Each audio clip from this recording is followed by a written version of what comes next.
성도가 교회입니다. 7번째이며 마지막 시간입니다. 오늘의 주제는 선교가 되겠습니다. 선교. 오늘 우리는 두 가지 측면에서 선교에 대해서 살펴볼 텐데요. 하나는 하나님의 선교이고요. 다른 하나는 교회 신자에게 주어진 선교의 사명이 되겠습니다. 오늘 우리가 읽은 이사야서 2장 말씀을 통해서 우리는 하나님의 선교를 찾을 수 있고 또 교회 신자들에게 주어진 선교의 사명을 발견할 수 있겠는데요. 먼저 1절에서 이사야 선자는 이 하나님 말씀을 전하면서 말씀을 듣는 대상을 명확하게 가르쳐 주고 있습니다. 그 대상은 유대와 예루살렘에 살고 있는 백성들이라고 말하고 있습니다. 역사의 시간으로 본다면 지금으로부터 약 2700여 년 전 고대 시대 당시의 이야기가 되겠죠.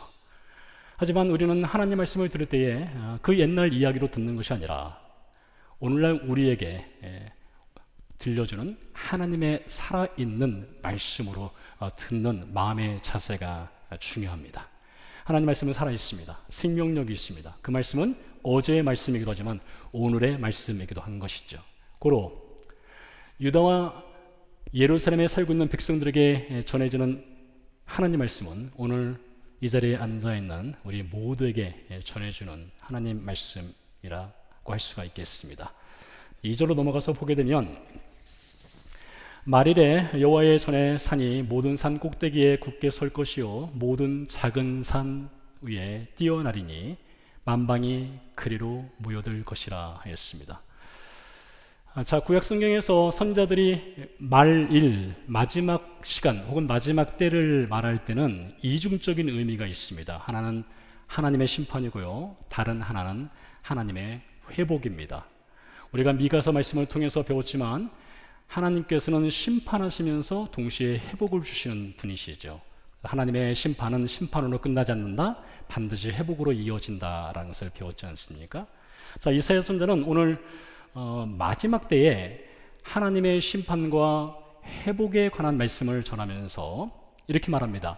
하나님의 전, 즉 성전이 있는 산이 모든 산보다 높아지게 될 것이고 그 높아진 산 위에 만방의 백성들이 모여들 것이다 라고 이야기를 하고 있습니다. 여기에 성전이 세워지는 산은 모리아 산이라고 합니다. 모리아 산. 모리아 산과 관련해서 구약 성경을 찾아보면 세 가지 중요한 사건이 모리아 산에서 펼쳐지게 됩니다. 첫 번째는 창세기 22장입니다. 하나님께서 어느 날 아브람을 부르셨습니다. 네 독자, 네가 사랑하는 아들 이삭을 내가 지시하는 산에 데려가서 번제로 바치라. 다음날 아침 아브라함은 아들 이삭을 데리고 3일 길을 걸어서 하나님이 지시하신 산 정상으로 올라갑니다. 이삭을 결박합니다. 번제단 위에 올려놓습니다. 칼을 높이 들어서 이삭의 목을 향해 내려치려 합니다. 그때 하나님께서 아브라함의 손목을 콱 움켜 잡습니다. 움켜 잡았다는 것은 성경에 없습니다. 드라마틱하게 표현하기 위해서 한 말입니다. 하나님께서 아브라함의 손을 잡으셨습니다. 아브라함은 이삭을 대신해서 수풀에 뿔이 걸려있는 순양을 대신 하나님께 번제로 드리게 되지요. 바로 그 산이 모리아 산입니다. 아브라함이 이삭 대신 순양을 하나님께 바친 산 모리아 산입니다. 두 번째 사건은 사무엘하 24장에서 찾아볼 수 있습니다. 사건은 이렇습니다. 다윗이 인구 조사를 했습니다. 전국에 인구가 몇 명이며 군대로 군대에 갈 만한 병사들이 몇 명인지를 조사를 했습니다. 조사해 보니까 60만 명의 사람들이 군대에 갈 만한 그런 병사들이었던 것이죠. 다윗이 굉장히 기뻤습니다. 자신의 군사력을 좀 자랑하고 싶었습니다. 교만했습니다. 그로 인해서 하나님께서 다윗과 이스라엘 백성을 심판하시게 됩니다. 3일 동안 패스트, 역병이 이스라엘 전국에 돌았습니다. 7만 명이 죽었어요. 온 나라가 초상집이 되어버렸습니다. 그때 다윗이 한 산에 올라갑니다. 그리고 하나님께 속죄의 제사를 드리게 됩니다. 다윗이 올라가서 속죄의 제사를 드렸던 산, 그 산이 바로 모리아 산입니다. 세 번째 사건은 솔로몬 성전과 관련이 있습니다. 역대하 3장 1절에 보니까 이렇게 기록되어 있습니다. 솔로몬이 예루살렘 모리아 산에, 여기서 모리아 산이 등장하죠. 예루살렘 모리아 산에 여호와의 전 건축하기를 시작하니 그곳은 전에 여호와께서 그의 아버지 다윗에게 나타나신 곳이요 여부스 사람 오르난의 타작마당에 다윗이 정한 곳이라. 말씀드렸죠. 사무엘하 24장에서 다윗이 속죄 제사를 드리기 위해서 올라갔던 산이 모리아 산이었다겠죠. 바로 그 산 위에다가 솔로몬이 여호와의 성전을 건축하게 되었다는 것이죠. 자, 그리고 오늘 이사야 선지자는 말합니다. 과거 아브라함이 이삭 대신에 순양을 바쳤던 그 모리아 산, 다윗이 올라가서 속죄 제사를 드렸던 모리아 산, 솔로몬이 여호와의 성전을 세웠던 모리아 산, 그 모리아 산에 세워진 성전에 만방의 백성들이 모여들 것이다. 이렇게 예언을 한 것입니다. 그리고 그 예언이 훗날 실제로 성취가 됩니다. 이사야 선지자 시대로부터 시간을 돌려서 700년 뒤로 가보도록 하겠습니다. 때는 주 30년경입니다. 6월절로 들어가는 금요일 날이었습니다. 6월절은 유대인들이 지키는 명절 중에서도 최대 명절입니다. 그래서 전국 각처에 있는 유대인들이 예루살렘으로 몰려듭니다. 해외에 살고 있는 유대인들도 그날만큼은 예루살렘에서 절기를 지키기 위해서 예루살렘을 향해 몰려듭니다. 뿐만 아니라 유대인이 아닌 비유대인, 즉 이방인들도 예루살렘으로 몰려듭니다. 말씀드렸죠.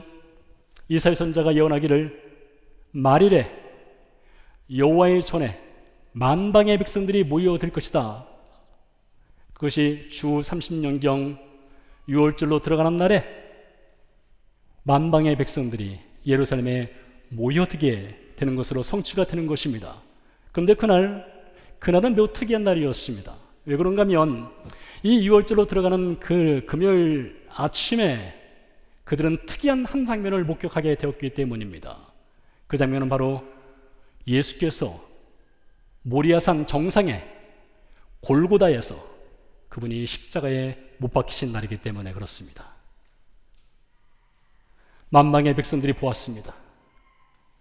하나님의 아들이라고 일컬어지는 예수가 십자가에 못 박힌 그 현장을 보았어요. 이사야서 53장 4절 말씀해 보니까 이사야 선지자가 또 이렇게 예언을 했습니다. 우리는 생각하기를 그는 징벌을 받아 하나님께 맞으며 고난을 당한다.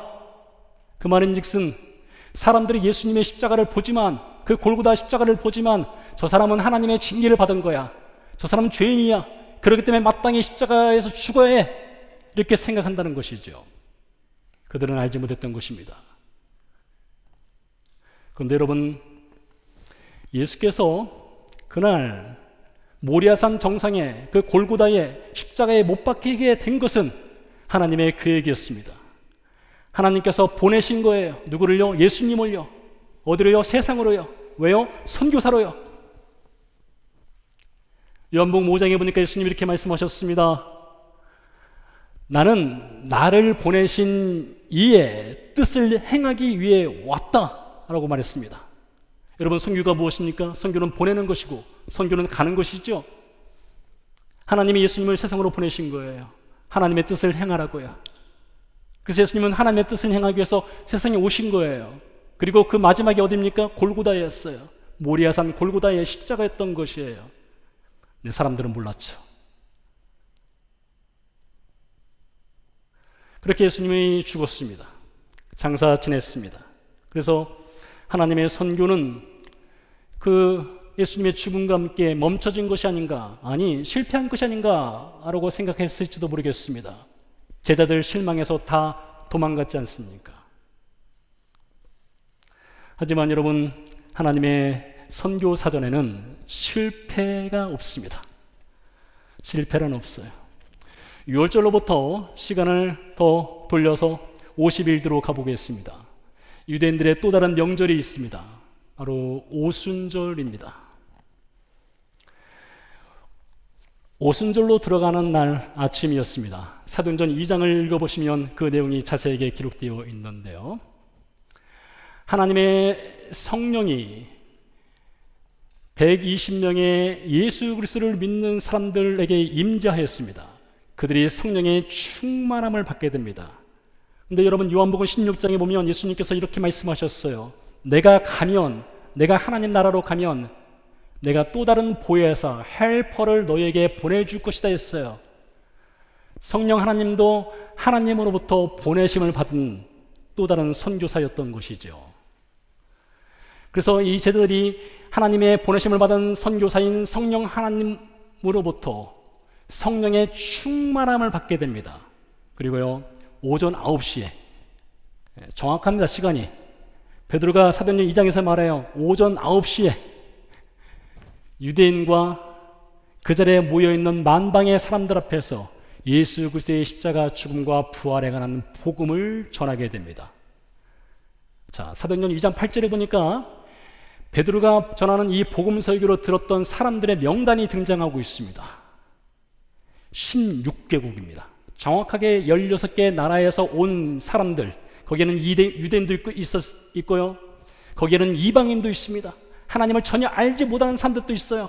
그 사람들이 다 같이 모여서 오늘 베드로가 오전 9시에 전하는 예수 그리스도의 십자가 죽음과 부활의 복음을 듣게 되는 것입니다. 말씀드렸죠. 이사야 선지자가 700년 전에 모리아산 꼭대기 여호와의 성전 앞에서 만방의 백성들이 모여서 하나님 말씀을 듣게 될 것이다 예언을 했다겠죠. 그 예언이 오순절에 성취가 되는 것입니다.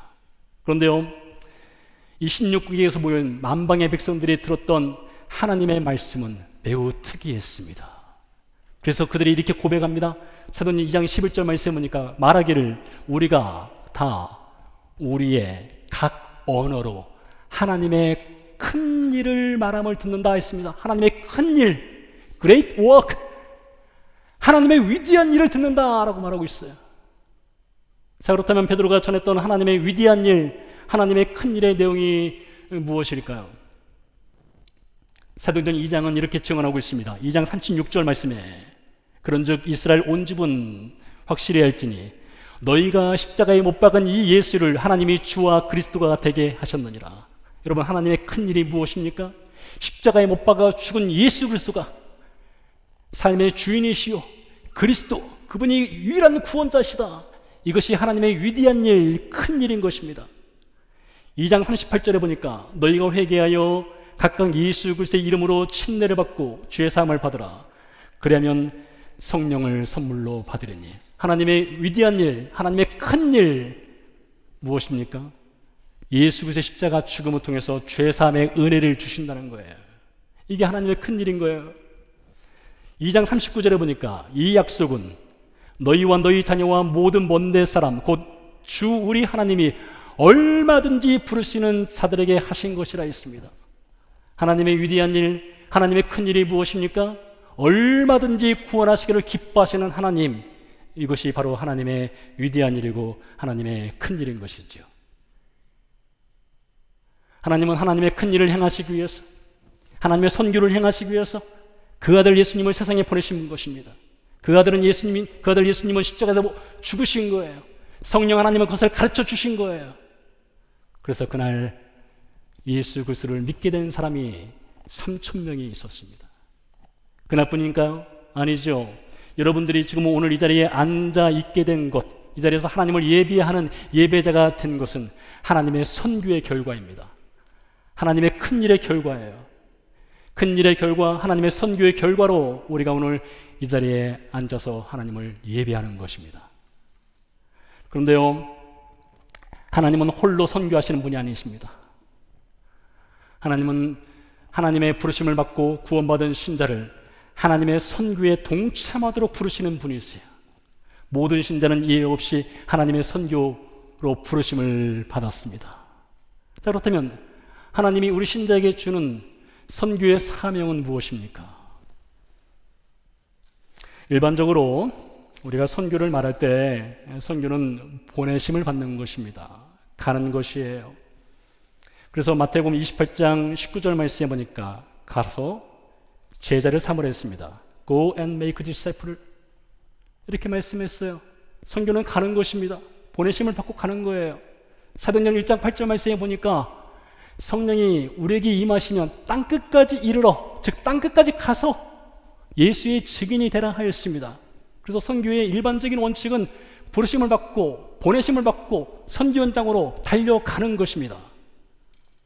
자, 그런데 오늘 3절 말씀에서는 우리가 보냄을 받고 가는 선교가 아니라 사람들이 찾아오는 선교를 말을 해주고 있습니다. 다시 말씀드릴게요. 오늘 말씀 3절 이하에서는 보내심을 받고 가는 선교가 아니라 사람들이 찾아오는 선교를 말하고 있습니다. 3절을 다시 한번 읽어보도록 하죠. 많은 백성이 가며 이르기를 오라 우리가 여호와의 산에 오르며, 무슨 말입니까? 사람들이 여호와의 산으로 올라온다는 거예요. 찾아온다는 거예요. 야곱의 하나님의 전에 이르자 찾아온다는 것입니다. 그가 그 얘기를 우리에게 가르치실 것이라. 우리가 그 길로 행하리라 하리니 이는 율법이 시온에서부터 나올 것이요 여호와의 말씀이 예루살렘으로부터 나올 것임이니라. 이사야 선지자는 예언했습니다. 말하기를 여호와의 전에 모리아산 그 꼭대기에 만방의 백성들이 몰려와서 하나님 말씀을 들을 것이다 예언을 했어요. 찾아온다는 거예요. 자, 그렇다면 왜 찾아옵니까? 왜 만방의 백성들이 예루살렘 모리아산 꼭대기에 하나님의 성전에 찾아옵니까? 말하기를 율법을 듣기 위해서요. 하나님 말씀을 배우기 위해서요. 가르침 받기 위해서요. 여호와의 말씀이 예루살렘에 있기 때문에, 성전에 있기 때문에 그 생명의 말씀을 듣기 위해서 찾아온다는 것입니다. 제가 이스라엘을 떠나서 미국에 와서 차를 사려고 중고시장을 간 일이 있습니다. 딜러가 중고차를 살 때에 반드시 고려할 3가지를 얘기해 주더라고요. 3가지. 여러분 뭐라고 생각하십니까? 중고차 살 때요. 첫 번째, 마일리지. 두 번째, 마일리지. 세 번째, 마일리지. 이 3가지가 제일 중요하다고 말하더라고요. 그 딜러한테는 마일리지가 최고였던 것 같아요. 그것만 봐라. 여러분 오늘날 교회를 개척하거나 교회를 이전한다면 교회 목사가 무엇을 볼까요? 교회 리더십이 무엇을 볼까요? 3가지를 봐야 합니다. 첫 번째, 로케이션. 두 번째, 장소. 세 번째, 위치. 로케이션이 제일 중요하다는 것이죠. 이것은 사실 부인할 수 없는 사실입니다. 부인할 수 없어요. 그럼에도 불구하고 어디에나 무엇에나 항상 예외는 있는 법입니다. 요한복음 1장에 보니까 로케이션, 장소, 위치와 상관없는 사건을 만날 수 있습니다. 침례 요한 이야기입니다. 여러분 침례 요한이 하나님 말씀을 전한 현장이 어딘지 아십니까? 로케이션이 좋은 예루살렘이 아니었습니다. 사람들이 많이 모이는 현장이 아니었어요. 그는 광야에서 하나님 말씀을 선포했고 전했습니다. 자, 그런데 요한복음 1장, 요한복음 3장에 보니까 그 광야, 그 한적한 곳에 유대 전국에서 사람들이 몰려듭니다. 뭐 때문에요? 왜 로케이션이 좋지 않은데 왜 몰려듭니까? 거기에 생명의 말씀이 있으니까요. 거기에 생수가 있으니까요. 그래서 그 생명의 말씀을 듣기 위해서 유대 광야로 사람들이 몰려든다는 것입니다. 바울이 선교 현장에서 말씀을 전할 때에 종종 선교 현장에서 그 말씀을 들었던 사람들이 바울에게 이런 요청을 합니다. 다음 주에도 말씀 전해주세요. 다음 주에도 같은 말씀 전해주세요. 이런 말 하는 것을 볼 수 있어요. 여러분, 사람들이 찾아오는 선교 어디에서 일어날 수 있을까요?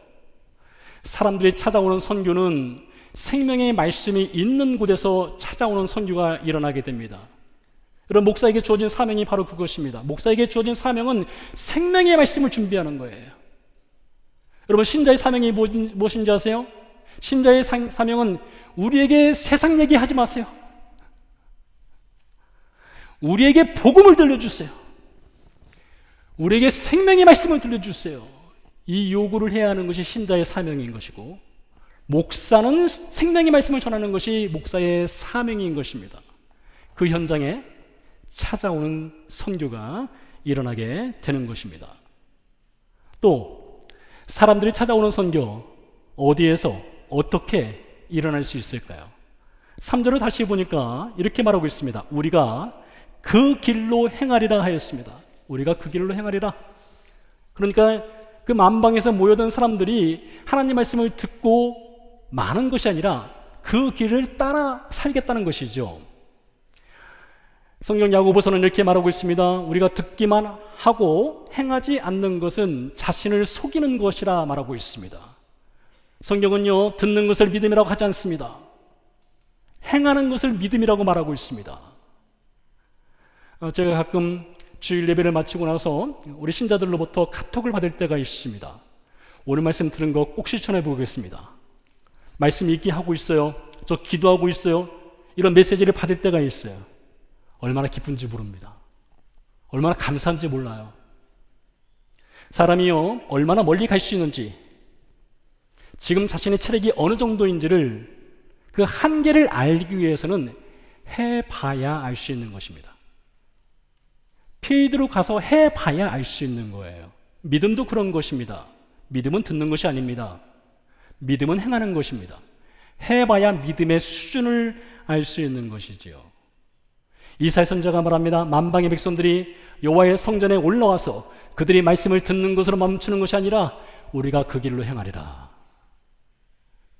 찾아오는 선교는 교회 신자들이 말씀을 듣고 그 말씀대로 행할 때 찾아오는 선교가 이루어지는 것입니다. 사람들이 찾아오는 선교, 어떻게 또 이루어질 수 있을까요? 베드로전서 3장 15절에서 찾아보도록 하죠. 이렇게 기록되어 있습니다. 너희 마음에 그리스도를 주로 삼아 거룩하게 하고 너희 속에 있는 소망에 관한 이유를 묻는 자에게는 대답할 것을 항상 준비하되 온유와 두려움으로 하고. 말씀드렸죠. 선교의 기본은 선교사가 말씀이 없고 복음이 없는 현장으로 가는 것입니다. 그리고 복음이 없는 사람들을 만나는 거예요. 여러 가지 방법을 통해서 복음을 제시하고 듣도록 하는 것입니다. 자, 그런데 오늘 베드로는 정반대의 상황을 말하고 있습니다. 선교사가 가는 것이 아니라 사람들이 찾아온다는 거예요. 무엇을 보고요? 그리스도인 신자 안에 있는 소망을 보고요. 그리고 그 소망의 이유를 물어본다는 것입니다. 어떻게 그런 소망을 가질 수 있어? 하고 물어본다는 거예요. 적어도 베드로가 사역했던 1세기 당시에는 예수 그리스도를 모르는 사람들이 예수님을 믿는 사람들 안에서 소망을 본 것이에요.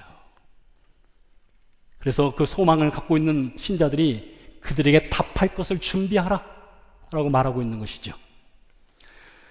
우리가 베드로전서를 읽어보게 되면 5장입니다. 10분이면 읽을 수 있는 5장이에요. 그런데요, 베드로전서에는 그 어떤 성경보다 많이 반복하는, 많이 쓰이는 단어가 있습니다. 그 단어는 고난입니다. 고난. 16번이 사용되었는데요, 사복음서보다 많습니다. 사도행전보다 많습니다. 로마서보다 많습니다. 그 어떤 성경보다 그 짧은 5장의 편지에서 고난이란 말을 베드로가 반복해요. 그 말은 베드로가 사역할 당시 신자들의 삶의 환경과 상황이 고난 가운데 있었다는 것을 가르쳐 주는 것이죠. 우리가 살면서 고난의 시기를 거치지 않는 사람 누가 있겠습니까? 우리는 다 고난을 겪어가면서 살아갑니다. 고난의 상황에 마주하게 되면 사실 절망하기가 쉽습니다. 낭망하기가 쉬운 것이 우리 인생입니다. 그런데 베드로는 말하고 있어요. 고난은 있지만 너희에게는 소망이 있다 라고 말하고 있어요. 그 소망이 무엇입니까? 고난이 뒤흔들지 못하는 것입니다. 넘어지더라도 다시 일어서는 용기예요. 담대함이에요. 예수님이 나를 사랑한다는 소망이에요. 소망이 절망으로 변질되지 않는 신자의 삶인 것입니다. 그래서 이 신자들에게는 고백이 있습니다. 나에게는 소망이 있습니다. 나에게는 예수 그리스도가 있어요. 라는 그 믿음의 고백이 있어요. 그 믿음의 고백은 믿음을 만들어냅니다. 믿음은 소망을 만들어내요. 그래서 예수님 믿지 않는 사람들이 보는 것이지요. 너희에게 있는 그 소망의 이유를 우리에게 가르쳐달라. 여러분 그 얘기 들어보신 적 있으세요?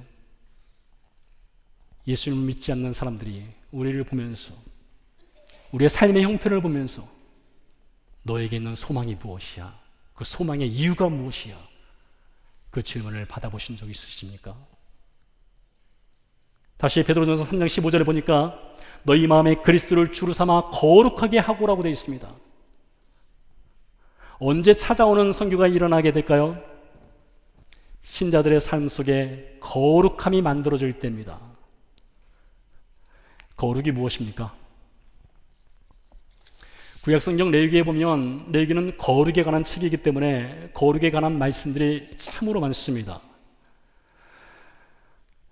이 거룩에 대해서 좀 더 실체적이고 구체적인 내용을 레위기서 19장에서 찾아서 말씀을 드리고자 합니다. 19장에 보니까 이렇게 기록되어 있어요. 거룩이 무엇이냐? 거룩이란 곡식을 거둘 때에 밭 모퉁이까지 싹 거두지 않는 것이다. 모퉁이에 이삭을 남겨두는 것이 거룩이다 라고 말하고 있어요. 왜요? 가난한 자를 위해서요. 사회적 약자를 위해서요. 거룩이 무엇입니까? 거룩은 나누는 것이에요. 거룩은 배려하는 것입니다. 또 거룩이 무엇이냐? 거룩은 도둑질하지 않는 것이다. 속이지 않는 것이다. 거짓말하지 않는 것이다 라고 말하고 있어요. 즉 다른 사람들에게 금전적인 손해를 끼치지 않는 것입니다. 심리적이든 정신적이든 상처를 주지 않는 것이에요. 그게 거룩이라는 것이에요. 또 거룩이 무엇이냐? 거룩이란 내가 힘이 있다고 해서, 내가 높은 지위에 있다고 해서 사람을 억압하거나 착취하지 않는 것이 거룩이라고 말하고 있습니다. 거룩이 무엇이냐? 사람이 듣지 않는다고 해서 그 사람에게 험담을 하지 않는 것.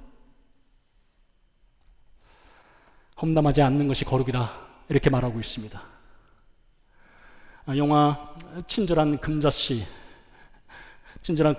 명대사가 있습니다. 이 금자씨를 괴롭히는 목사가 있어요. 목사가 여러 가지 말을 합니다. 금자씨가 그 말을 듣기 싫어요. 금자씨가 이런 말을 합니다. 너나 잘하세요. 너나 잘하세요.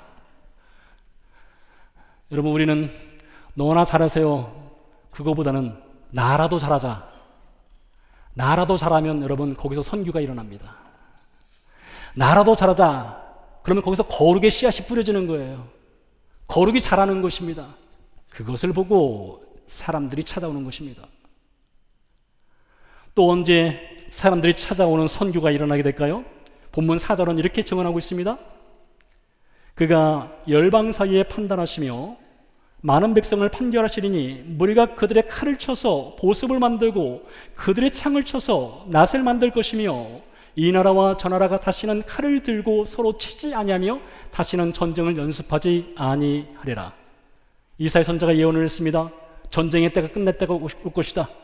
사람들이 칼과 창을 내려놓을 때가 있을 것이다 라고 예언을 하고 있어요. 여러분 과연 그 시대가 올까요? 어떻게 생각하십니까?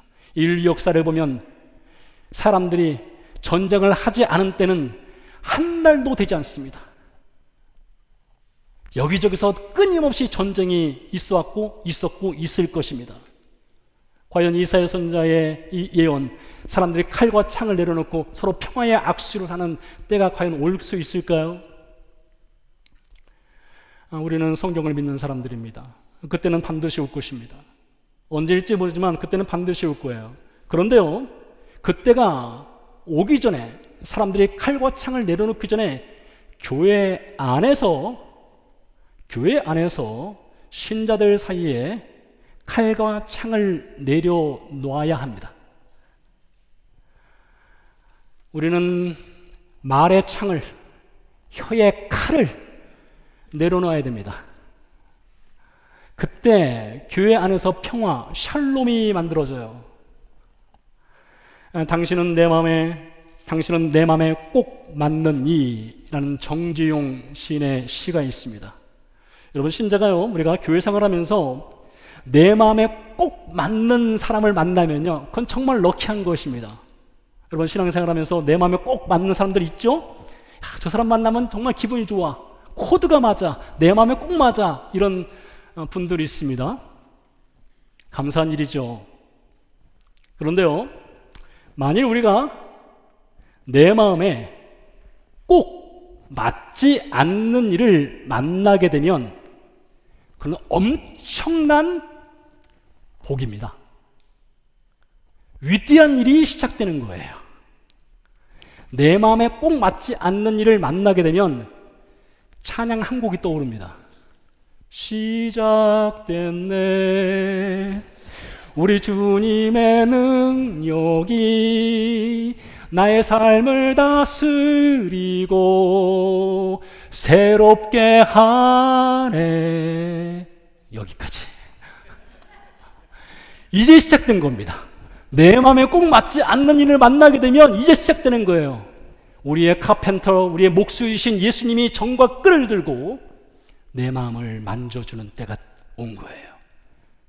네 마음을 내가 만져야 되겠다. 이때가 온 것입니다. 네 마음에 있는 칼을, 네 마음에 있는 창을 내가 꺾어서 보습을 만들고 낫을 만들 때가 됐구나. 그 시작의 때가 주어진 것입니다. 엄청난 복이에요. 위대한 일이 이제 시작되는 것입니다. 사람들은 말하죠. 생긴 대로 살게 되버려도 나도 한성질한다. 근데 여러분, 신자가 누구입니까? 신자는 생긴 대로 살도록, 성질대로 살도록, 본성대로 살도록 부르심을 받지 않았습니다. 정반대의 삶을 살도록 우리는 부르심을 받은 존재예요.